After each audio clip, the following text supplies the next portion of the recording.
Well, good midday, good midday, good midday, good midday to you, one and all. This is the day that the Lord has made. We shall rejoice and be glad in it. It's a great and wonderful day. Yes. So I'm thankful. I'm grateful. I'm overwhelmed with the power and presence of God, the ability of God to do above and beyond all we could ask or think. And for that, we bless his holy name. Dole, Christine, thank you so much. You have to excuse me for just a sec, but I've been sneezing since yesterday because I cut the grass and I had a mask on. But obviously, with this good weather, it's bringing with it these moments. Chaplain Hearns, bless you, dear. Did you get the package? I forgot to ask you that. And so thank you so much. Bootsy, thank you for being here with us. Okay. Thank you. Thank you. I'm like, oh my God, my sinuses are killing me. And I got some other stuff to take. And I needed to be non-drowsy. I have a loaded day. Hey Yana, how you been? How you feeling? How you coming along? Okay. Just needed to do a check in on you to make sure everything is all right with you and the family, and prayerfully everyone is doing well. Okay, Vernice, good midday to you. You staying out of trouble? I had to get that in there. Okay, Minister Sarah, good midday to you. Bless your heart. Thank you. Excuse me so much for being here, Timothy. Bless you. Okay, praying that you are doing well and family, and God is good. In spite of it all, in spite of it everything. Cecile, Cora, Tamika, how did the two of y'all bounce up here at the same time? Now that was funny. So we're grateful to God for those of you that are here.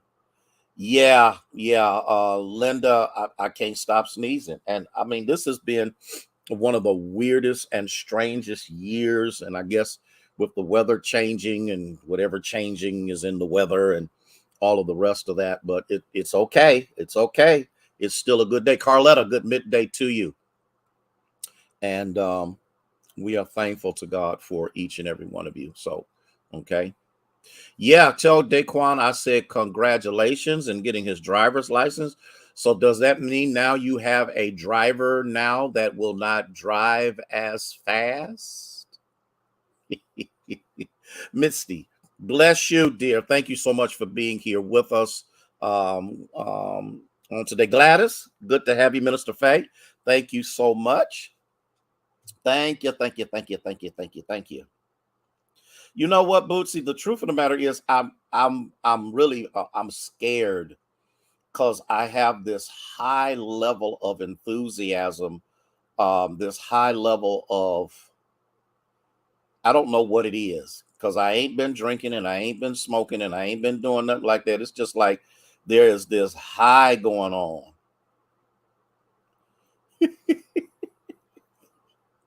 Oh my God, that is so hilarious. And so it's just like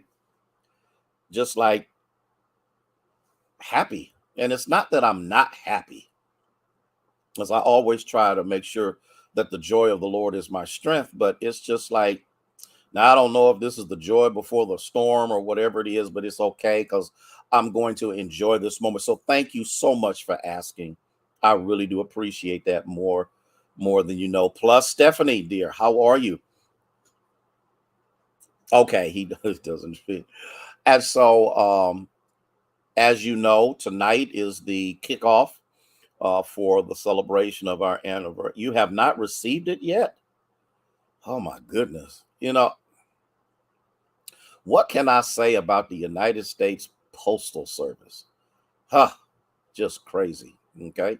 Thank you, Jeanette, for letting it be known that all is well and that our audio and visual presentations are up to par. Um, so I'm upset about the postal system because God knows I put way more. Katrina talked about me so bad.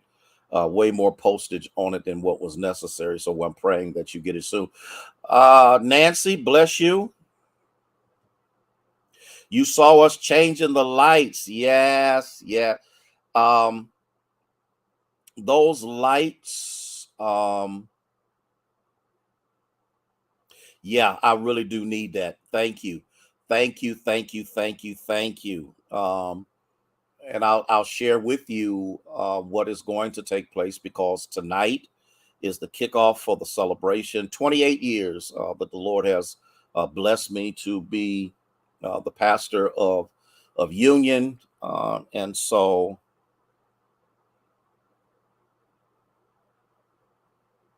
okay, and so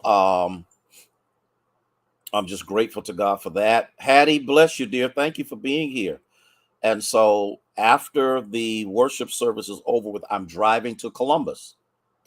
Our state convention board meeting, pastors retreat. Sister Thomas, how are you? Rhonda, bless you for being here.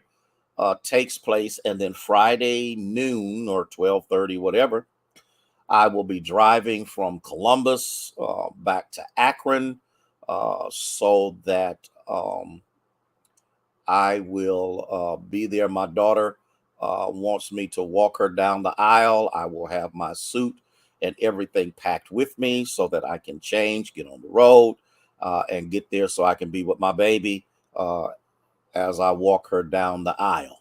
And I count it an honor and a privilege that, my children love me enough. And I'm going to share this, and then I'm going to move on. Many of you may not know this, but my older two children are actually my stepchildren, but they are my children. I've raised them since they were 3 and 5. And when their biological father passed, Elfo, how are you? They asked me to do their father's eulogy and funeral. And when I tell you, you don't really know what that meant to me, uh, that both of them cared enough that I would do that.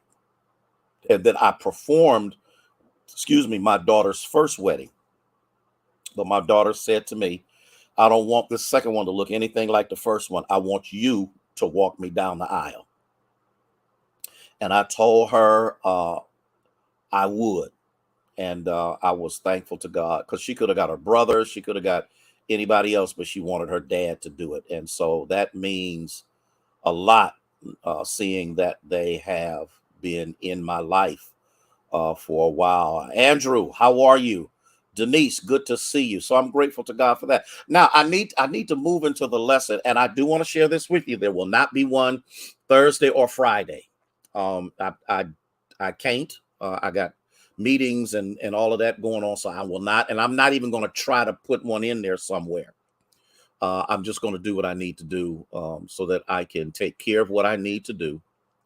And when he, so Gaither, bless you for being here. And so I'm doing what I got to do so that I can minister effectively without trying to push something in that has not actually been thought out thoroughly or even looked upon appropriately before I present it to you. So I'm a perfectionist. So as you know, we talked about something, and I think what I'm going to do, I'm not even going to ask that question when the Lord looks at you. That's not what I want to deal with. What I want to actually deal with is the fact that we live in an age now where just people are just out of control, and they're just out of control, and the reason they're out of control, and this is a part of another book that I'm writing, is the fact that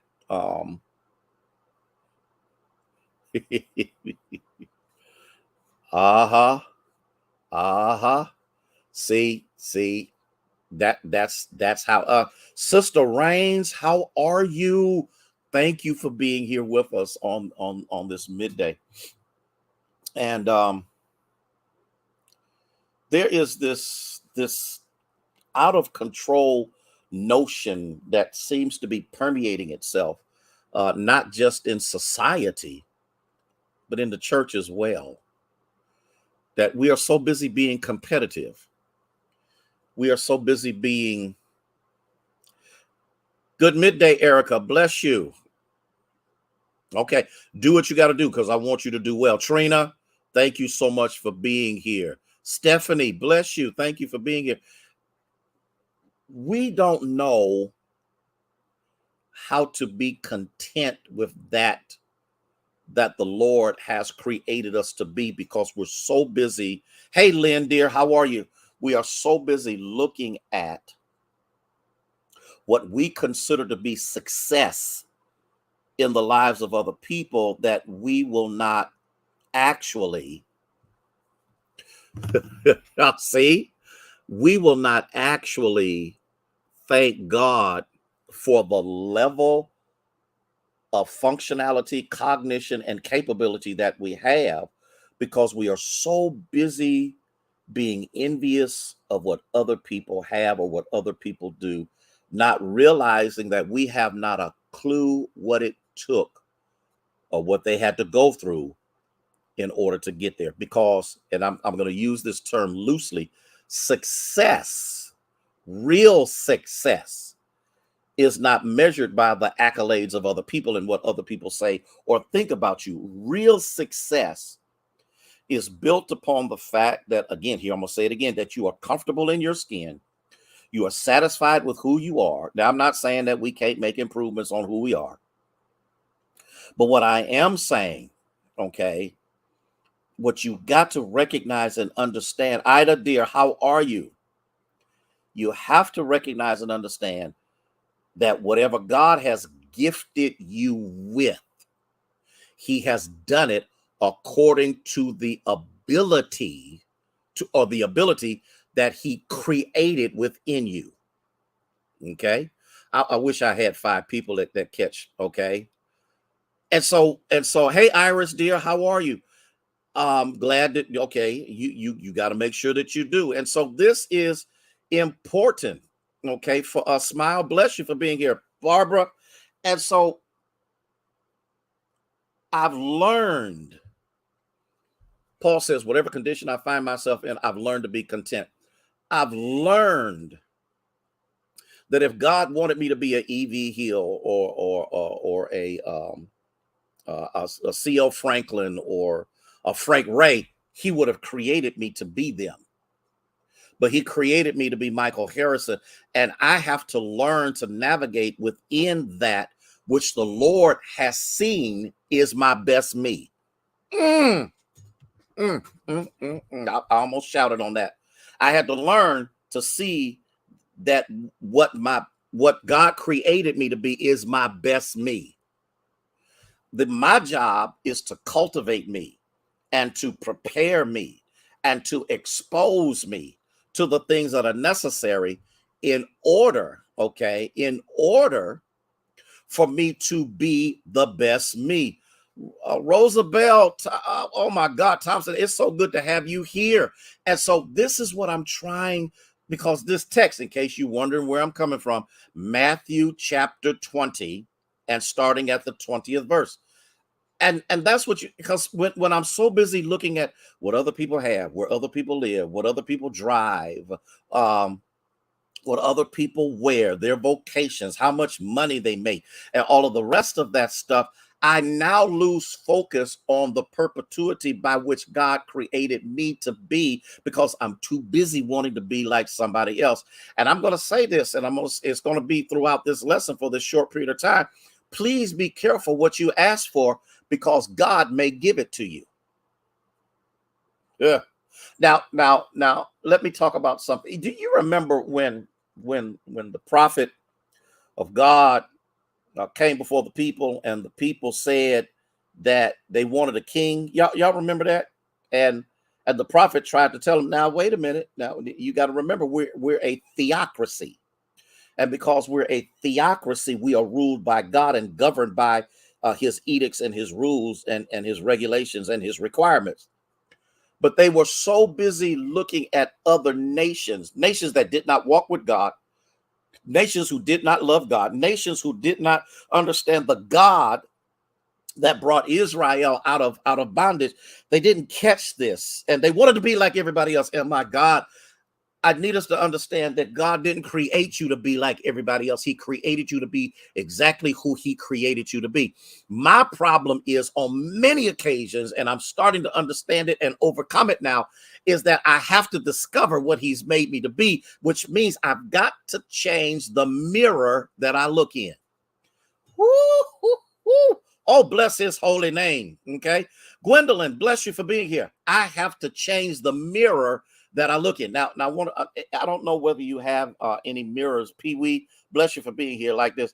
There's this mirror that you can look at. On one side, it's you, but on the other side, that mirror shows a more closer image of you, which means the one that is closer shows all of your defects and flaws. And I believe that we are so busy looking in the mirror of somebody else, we look at ourselves in our defects and flaws. But if you flip the mirror the other way, you see the real you. The defects and flaws are still there, but they're not as evident.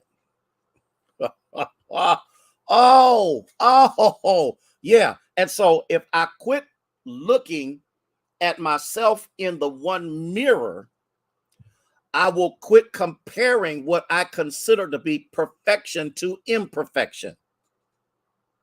And so in the midst of that, change the mirror. You gotta change the mirror. And so they wanted a king. They wanted to be like everybody else, wanted to roll like everybody else. And God, through the prophet, tried to warn them, that's not what you need. No, this is what we want. This is what we want. And God told the prophet, give it to them. And the funny thing about it was tall, dark, handsome, muscular warrior. And at that particular time was in right fellowship with God. But you can be in right fellowship with God and yet still not be in position for God to use you. Yeah, his fellowship was fine, but his position was out. How do you know it was out? Later on down the road, you find out that Saul became so full of himself that all of a sudden he decided that there were other things he was going to do outside of what he was called to do.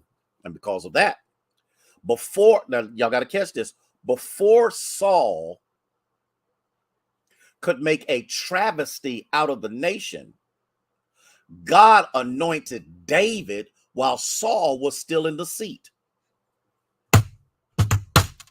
Okay, let me get to this, because I done got stuck on this. You got to think about this for just a moment. Why would God anoint somebody else to be king while there was a king? Somebody might say, well, where do you get that from? Well, what we have to understand and to recognize, to everything there is a season. And God knew that Saul's season was soon to come to an end. Plus, Saul was envious before David was even chosen, and he was envious of the relationship that David had with his son Jonathan that he himself did not have with him. Lord, am I teaching this? Am I getting through to y'all? I want to make sure that y'all catching this, that y'all getting this the way it need to be got. And so in the midst of all of this stuff that's going on, in the midst of the craziness that's happening, they choose him. This is who we want. Everything was cool at first until they met something that was greater than any person, including Saul, that needed to be conquered. Let me go back to Matthew chapter 20. Two of the disciples came over there with their mama and said, now here's what I need you to do. I need you to do something for me. And mama says, I got these two sons of mine, and I want one to sit on the right, one sit on the left. And hey, Kathy, how are you? Tell Mahogany I want to see her Sunday. And I know it's going to make her mad because I done put her out on blast, but I don't care. And so in the midst of this, am I teaching? I just want to make sure that I'm teaching this. And so Jesus says, do you really know what you're asking for? He said, are you going to be able to drink this cup and be baptized with this baptism? They said, oh, yeah, we able. And you got to look at the test. You got to look at what Jesus says. Look at what it says in verse 23. This is important. Verse 23 says, so he said to them, you will indeed drink my cup and be baptized with my baptism that I am going to be baptized with. But to sit on the right hand or the left hand is not mine to give, but it is for those to whom has been prepared by my Father. Now you got to get this. You got to get this. Jesus did not say they were able. He said that they would.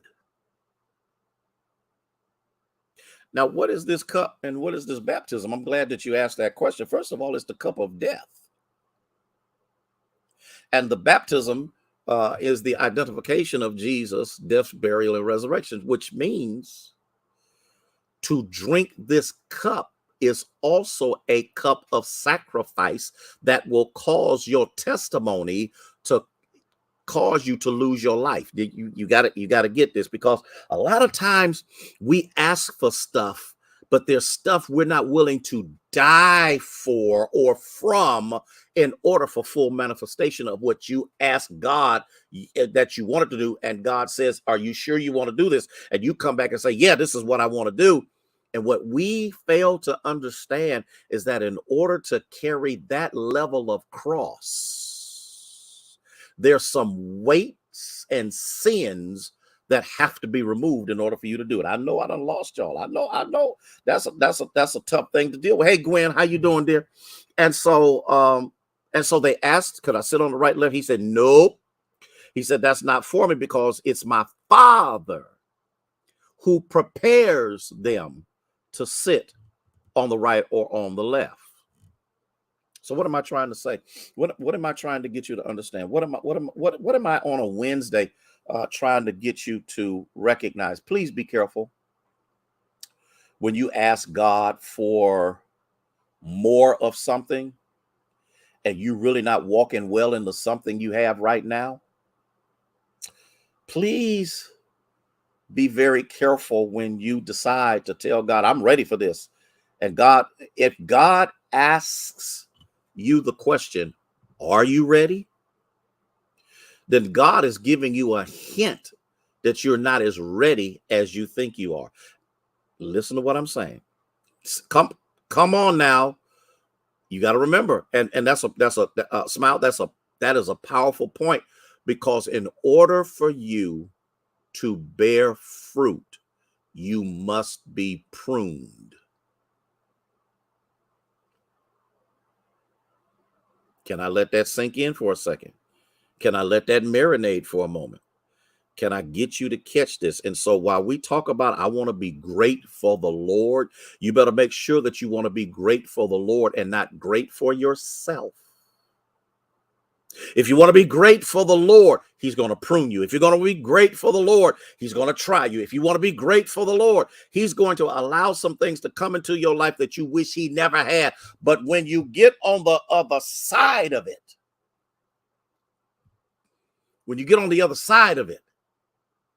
it is the trial and the trauma that turns you into a teacher.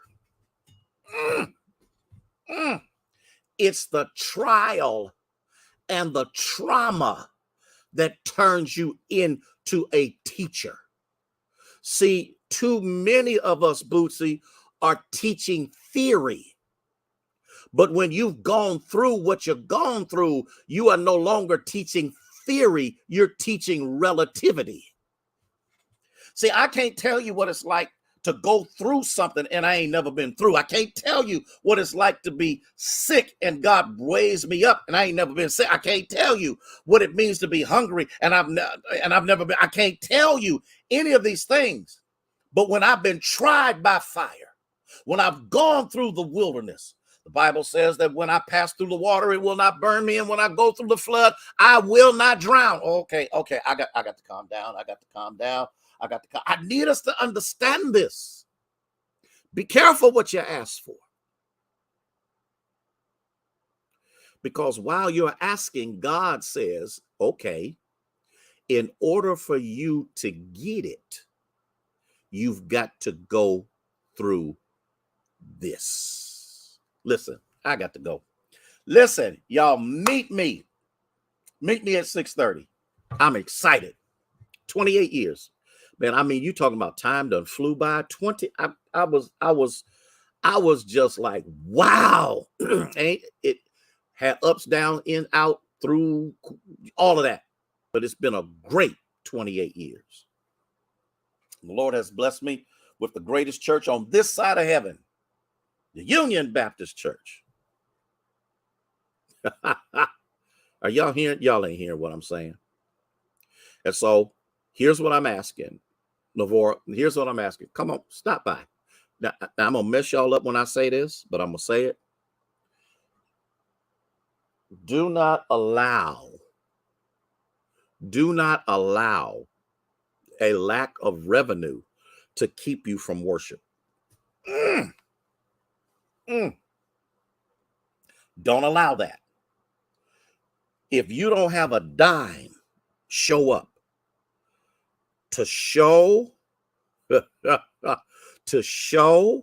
that you appreciate the Lord for allowing me to be there 28 years. Now, they know what they're supposed to do and all that other kind of stuff. Now, if you're not in the area, they will be streaming it live. So listen, I love y'all with the love of Jesus Christ. Please, please don't forget. That's right. There is no greater church. I'm sorry, Roosevelt. I'm sorry, Roosevelt. I know Elizabeth is a great church, EMBC, but UBC is the place that the Lord has placed me. So, so I gotta go. I'm going to, yeah, it'll be on Facebook. I understand. Believe me, I understand. But thank y'all so much. And for those that want to give, all of that'll be provided at that particular time on tonight. But just your presence will be a blessing to me. Listen, love you with the love of Jesus Christ. That's right, Cora. I'm waiting on the rest of the union to try. How come the rest of the union ain't chiming in with you, Cora? The members of UBC should be. That's right. It's the greatest church on this side of heaven.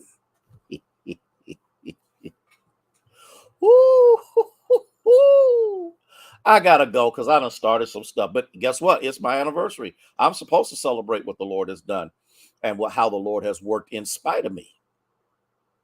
I'm grateful. I'm grateful to God. Listen, I got to go.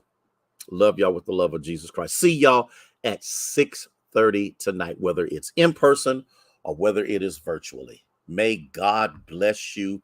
May he keep you. That's right. And you know what, Cecile? I found out I got another member in Austin, Texas. I forgot all about that. So please forgive me. Wherever you are, we got members all over the nation that are a part of UBC. And you don't understand how grateful I am. Thank you, Kathy. You don't understand how grateful I am that you have allowed and permitted me to be a part of your life. Yeah, Austin, Texas, Cecile. Austin, she reminded me of it on the Snapshot the other day. And so, again, I'm thankful to God. I got to go. Y'all take care. Have a great day. Get outside. Enjoy this weather because rain is coming. May God bless you. May he keep you is our prayer.